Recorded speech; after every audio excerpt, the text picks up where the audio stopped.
Dari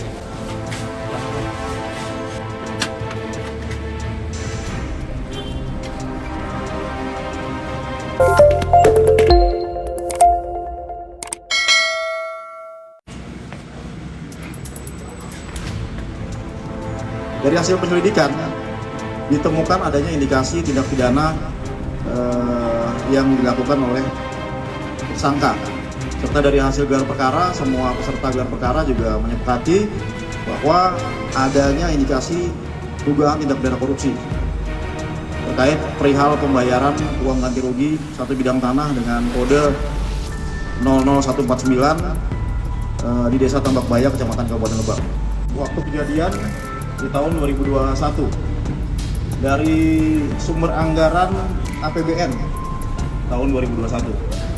Untuk identitas tersangka, nama Yuli Ahmad Albert atau inisial YAA bin almarhum Muhaimin, jenis kelamin laki-laki, agama Islam, alamatnya di Desa Tambak Baya, Kecamatan Cibadak, Kabupaten Lebak.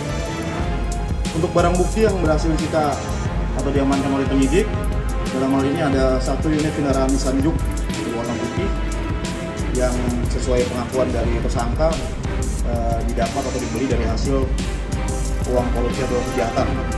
Bukti SPVT rumah pribadi dalam hal melengkapi berkas pengajuan, sehingga akhirnya pengajuan tervalidasi dan terbayarkan ke atas nama tersangka. Dalam proses pengajuan uang ganti rugi, diduga tersangka ada indikasi melakukan kerjasama dengan salah satu anggota Satgas Pembebasan Lahan yang dalam hal ini dibentuk oleh BPN Kabupaten Lebak, yaitu Ketua Satgas B yang saat ini yang bersangkutan sudah meninggal dunia. Akibat dari perbuatan tersangka, negara dirugikan sebesar Rp591.360. Ini berdasarkan hasil dari perhitungan kerugian negara yang dilakukan oleh auditor dari Inspektorat Kabupaten Lebak sesuai permintaan dari penyidik.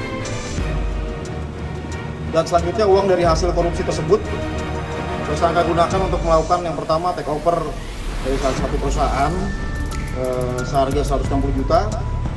Yang kedua dibelikan salah satu unit kendaraan mobil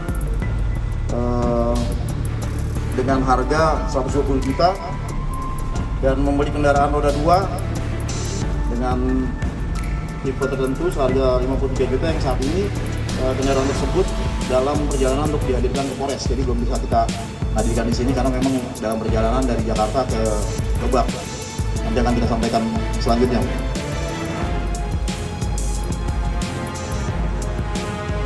Sisanya tersangka melakukan penggunaan uang hasil kejahatan atau korupsi ini untuk kepentingan pribadi. Untuk pasal yang dipersangkakan atas perbuatan tersangka, penyidik menerapkan pasal 2 ayat 1 junto pasal 3 junto pasal 8 Undang-Undang RI nomor 31 tahun 99 tentang pemberantasan tindak pidana korupsi sebagaimana telah diubah dengan Undang-Undang RI nomor 20 tahun 2001 tentang perubahan atas Undang-Undang RI nomor 31 tahun 99 tentang pemberantasan tindak pidana korupsi junto pasal 55 KUHP dengan ancaman pidana maksimal 20 tahun atau seumur hidup. Untuk upaya penangkapan yang dilakukan oleh penyidik atau upaya-upaya represif yang dilakukan oleh penyidik, dalam hal ini penangkapan, penahanan, serta penyidik juga sempat melakukan upaya penggeledahan di rumah tersangka dan di kantor Desa Tambak Baya. Setelah kami melakukan rangkaian penyidikan yang mendalam, baik melalui gelar perkara, penyidik unit tipikor memperoleh alat bukti sesuai dengan 184 KUHP antara lain keterangan saksi, keterangan dari surat petunjuk dan keterangan ahli. Ahli di sini kami telah memeriksa yang pertama keterangan ahli pidana, yang kedua keterangan ahli pertanahan, dan terakhir kami juga untuk hasil audit dari inspektorat.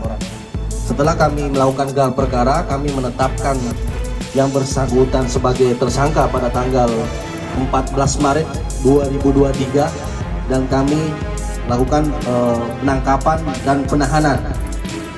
Tersangka sekarang telah ditahan pada tanggal 14 Maret 2023. Selanjutnya pada hari Jumat minggu lalu kami melakukan penggeledahan di dua tempat. Yang pertama yaitu Desa Tambak Baya Cibadak dan juga rumah tersangka. Dari hasil penggeledahan tersebut, kami melengkapi alat-alat bukti berupa dokumen dan juga hasil kejahatan.